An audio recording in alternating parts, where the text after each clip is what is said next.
Farid. Farid, okay, great. Right, Farid? Oh, okay, after him. Waiting for now. Who's coming up?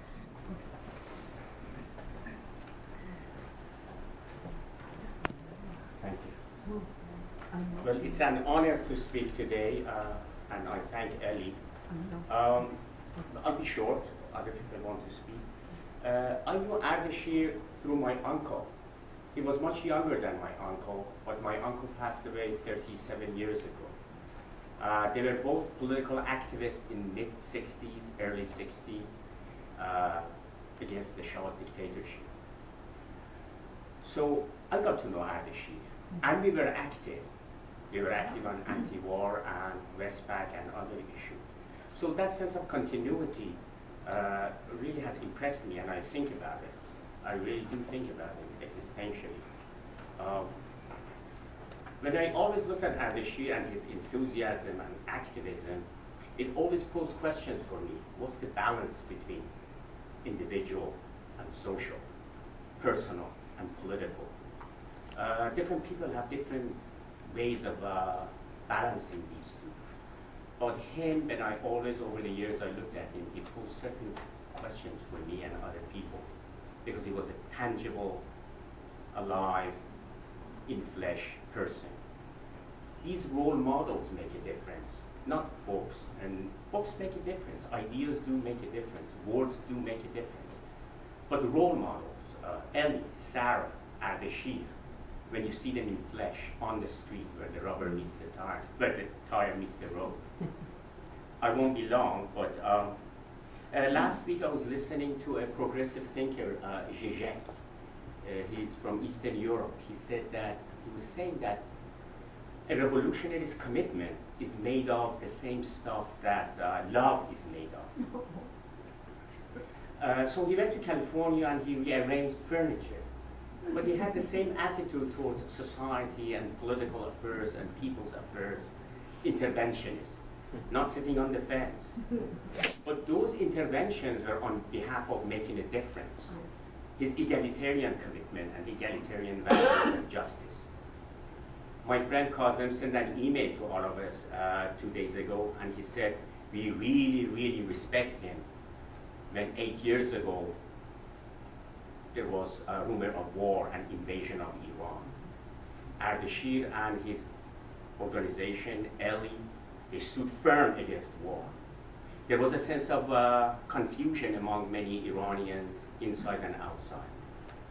But Ardeshir stepped forward. He said, no war, no aggression, we stand firm. And he worked around the clock.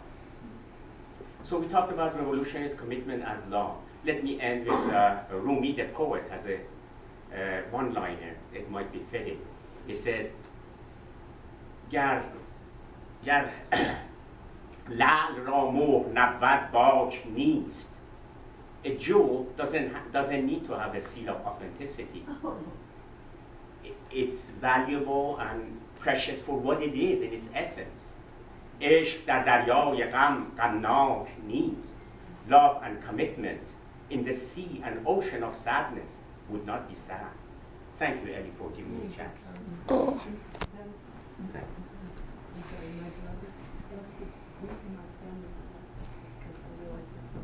Okay, are there other family members who would like to speak? Just real brief. Sure.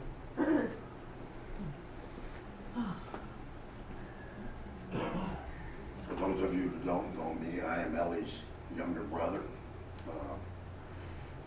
She took care of me when I was a baby. She's our mom right now is. Something struck me this morning. It just came out of the blue. Isn't it fitting to know what's already been said about Ardeshir, that the Supreme Court has ruled on 2 different issues that he would highly approve of? Thank you. Yay! And I highly approve of. I'll just share a few of my own reflections. I've known Ardeshir for about 8 or 9 years, and primarily in the anti-war movement, in which he was a very prominent figure, of course. And others have spoken about it, how he was really a sort of an embodiment of conviction. Someone who would, his whole body would actually shake, right, when he was trying to make a point. And you could tell it was his full spirit, his full body he was really putting into the movement, into his ideas, into his commitment. And it was something really impressive, you know, despite his, he wasn't a tall person, but he could really capture a room. And he was a giant in his own right. But also, I also remember his sort of boyish laugh, and that he would also charm people with a little humor as well. So he would go from the extreme passion to, you know, an extreme strength, and then could really bring people in. And he was a very effective speaker, of course, as well. And I also remember him, similar to I think what Farid was saying, is that, of course, he would prefer to have a movement of hundreds of thousands of people, and he would prefer to have his ideas embraced by millions. But if they were embraced by very few, and if there was a demonstration of 5 people, Ardeshir would be among those 5. And I think he was just as comfortable being in that 5 as being in the 500,000 if he felt that it was correct. If he felt he wasn't going to change his principles or his convictions based on what was temporarily popular. And he was, you know, very willing to be isolated for a moment, I think based on his strong conviction that the truth would prevail in the end, and that the people would prevail in the end in the way he would think about it.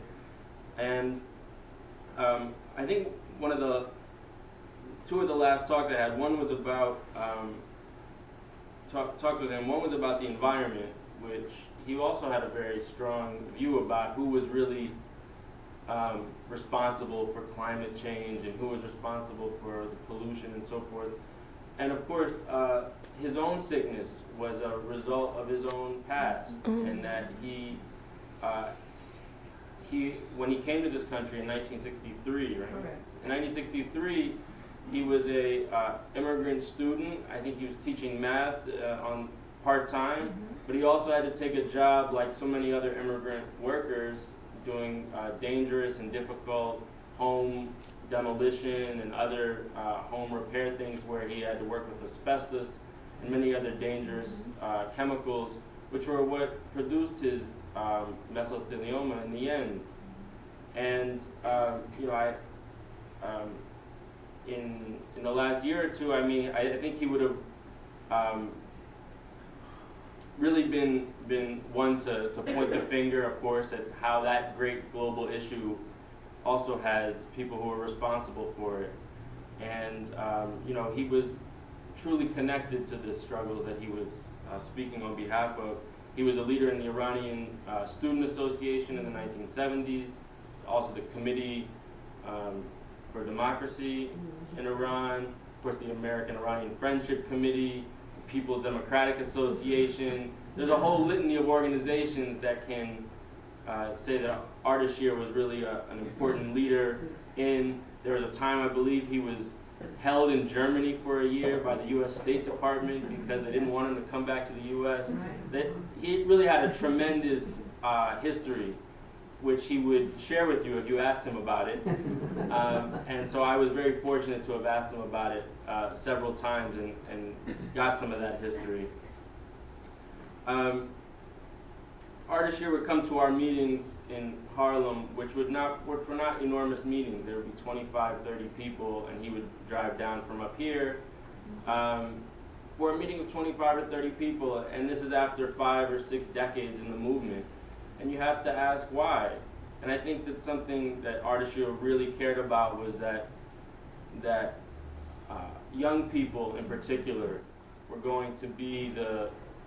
coming into the political movement once again, and there's nothing that moved him and inspired him quite like that. He was really a lifelong educator. And I remember the very last time he got up, I believe, at our meeting and spoke, and in honor of Ardeshir, we were going to keep a 2-minute or 1 to 2 minute time limit when people get up and speak here, because that was always trouble getting him to sit back down after this. But this last one, I'm glad we let him go a few minutes extra because he spoke about the importance of education for activists and for people who want to change the world. And he said, because if you don't really analyze the world, if you don't understand the world, you don't understand how big the problem is, how complex it is, he said your energy will tire out and you'll burn out. And he was saying this sort of as a lesson to all the young activists in the room. You will burn out if you do not study the world. And Ardeshir, of course, was someone who always studied the world, who never stopped studying, never stopped teaching. And I think it's for that reason that he never burned out. And to the very last moment, even with a quivering hand, he was still trying to write and still trying to speak. So, in honor of Ardeshir, I think he would be very happy to see so many young people who are picking up banners for the first time or picking up the pen that he was shaking with to carry on that same struggle. It's really an honor to be here, and I want to also bring up Kazim, I believe, wanted to share some words.